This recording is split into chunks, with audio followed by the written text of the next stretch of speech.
Merci d'être venu à cette conférence de presse qui pour nous était importante. Il s'agissait de présenter nos propositions pour le département de la Dordogne.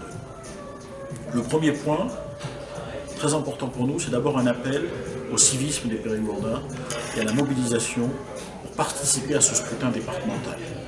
Il est très important de ne pas laisser les extrêmes de tous bords, selon moi, prendre en otage ce scrutin, parce qu'il s'agit plutôt d'élire des gens qui soient en mesure d'appliquer un programme réaliste pour la Dordogne.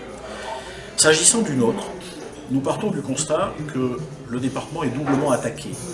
Il est dans la réforme territoriale qui noie la Dordogne dans un ensemble de 12 départements, avec des compétences régionales, les routes notamment par exemple, qui vont enlever à notre département beaucoup de responsabilités. Cette réforme territoriale fait des grandes communautés de communes et des grandes communautés d'agglomération des concurrentes directes de l'action départementale, en tout cas de la cohérence de l'action départementale dans un certain nombre de sujets, notamment l'action sociale et aussi l'action économique.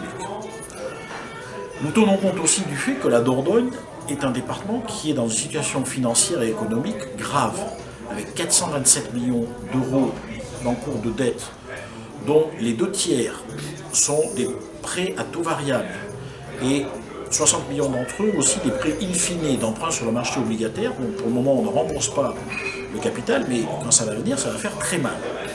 Situation économique difficile, beaucoup de baisse de la création d'entreprises, très forte ces dernières années, problèmes routiers, notamment la liaison Bergerac-Périgueux ou Thiviers-Périgueux, problèmes d'installation numérique, notamment aussi, et très fort retard pour le haut débit. Nous proposons face à cela une vision de développement économique à long terme, une vision qui permette au département d'abord de baisser son train de vie, de faire quelques économies qui pour la plupart seront redéployées sur l'action sociale qu'il faut absolument développer.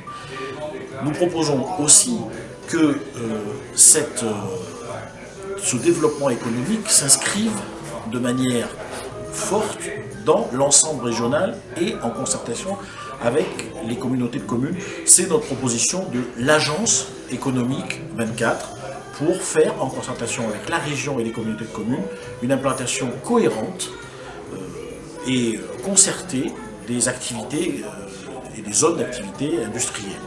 De la même manière, d'ailleurs, nous aurons aussi l'Agence sociale pour coordonner l'action du département au plan social avec les communautés de communes. Et puis un certain nombre de propositions en matière d'aide à la jeunesse. Si je devais en donner qu'une, c'est le Pass 24 pour les déplacements des jeunes. Et puis aussi, je veux citer la proposition d'avoir un musée départemental du maquis, des maquis et de la résistance en Dordogne.